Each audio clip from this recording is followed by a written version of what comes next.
Certains sans doute reviennent de vacances. Et l'Évangile nous fait voyager encore un peu aujourd'hui. Il nous emmène au temple, à Jérusalem. Jésus est assis en face de la salle du trésor. Je ne sais pas si vous savez à quoi ça correspond.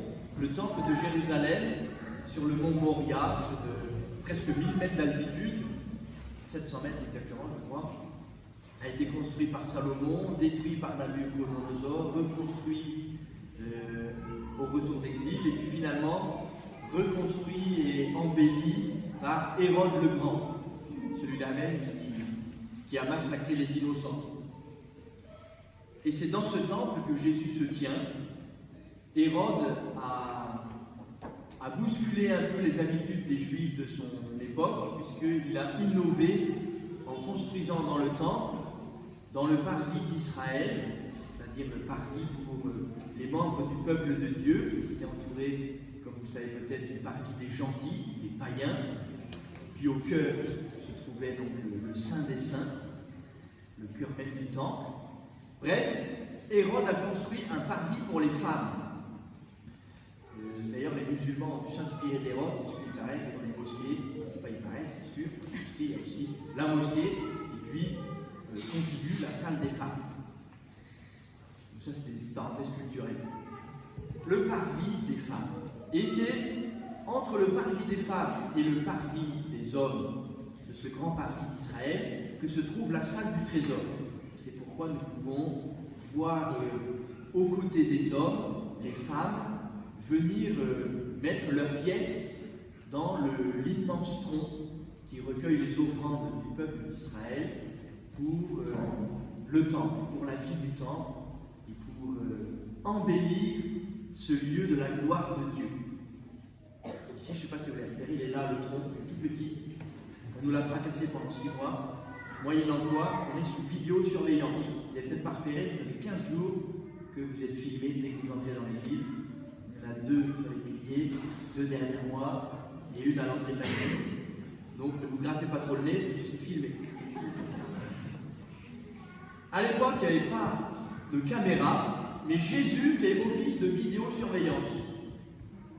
Il s'assied d'une manière un peu surprenante, sans doute dos au sanctuaire, face à la salle du trésor, et il observe, il vidéosurveille le tronc.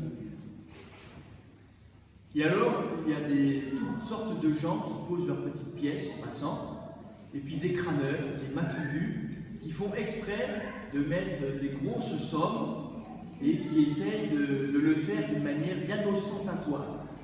Et Jésus repère ce petit cirque, et alors qu'il vient d'enseigner ses disciples sur l'hypocrisie des scribes qui ne visent que l'apparence et la réputation, mais qui dans leur cœur sont pleins de rapine et de cupidité, et là, il l'observe effectivement.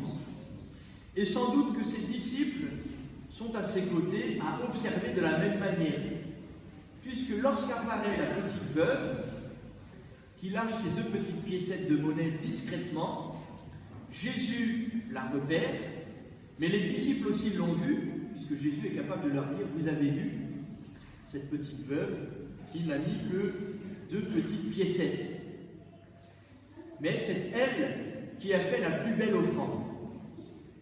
Et c'est là, bien sûr, la leçon de l'évangile de ce jour, parce qu'elle a donné sur son indigence et non pas sur son superflu.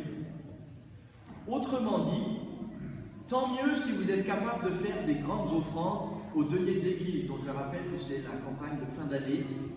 N'hésitez pas à prendre une enveloppe à la sortie de la messe si vous n'étiez pas là le jour de la Toussaint, pour faire une grosse offrande discrète aux deniers de l'Église. Mais Jésus met en avant l'offrande de la veuve parce qu'elle a donné ce qui lui était essentiel. Elle a donné de son indigence, non pas de son superflu. Alors, frères et sœurs, la question que cet évangile nous pose, c'est comment est-ce que nous nous situons devant Dieu? comment est-ce que nous lui offrons quelque chose de notre vie? Est-ce que nous construisons notre vie avec toutes ces bonnes sécurités que le monde actuel nous invite tellement à souscrire, à toutes sortes d'assurances diverses et variées? Et puis, une fois que ma vie est bien construite, j'ai ma maison, j'ai mes enfants, mes voitures, mon chien, j'ai tout, c'est bon. Je peux aller voir le curé pour lui dire, j'ai réservé une salle, mariez-moi. Je ne sais pas si vous avez déjà vu des gens comme ça, mais en fait, c'est assez fréquent. Tant mieux que les gens demandent à se marier et demandent au Seigneur de bénir leur union, de bénir leur vie. Et comme prêtres, nous nous réjouissons de les accueillir, de les accompagner, de les bénir. Mais quand même, c'est un exemple parmi d'autres, je m'interroge un peu. Est-ce que le bon Dieu n'est que la cerise sur le gâteau, une fois que tout le reste est bien en place? C'est sans doute l'attitude que Jésus dénonce un peu aujourd'hui. Et au contraire, en nous montrant en exemple l'offrande de la veuve, il nous montre que combien le Seigneur souhaite que nous soyons avec lui dès le début de notre vie, dès le début de nos désirs, et que toute notre vie lui soit offerte, comme une reconnaissance de notre dépendance existentielle à l'égard de l'amour de Dieu. Nous avons besoin de Dieu au point que de notre indigence, nous lui offrons ce que nous avons.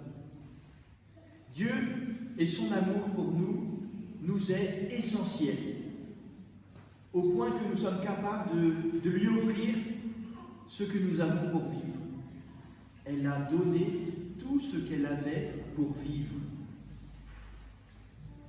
Alors il ne faut pas entendre ça d'une manière littéralement caricaturale, en nous disant, eh bien, ça y est, je quitte cette église, je vends tout ce que j'ai, et je rentre en slip chez moi, en attendant que Dieu y pourvoie et subvienne à mes besoins.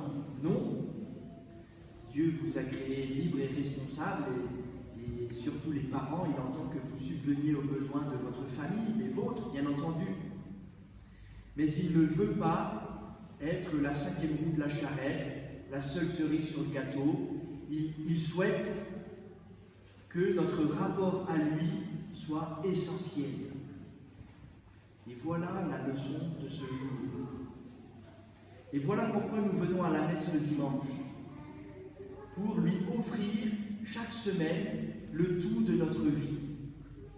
Pour renouveler l'offrande de nous-mêmes.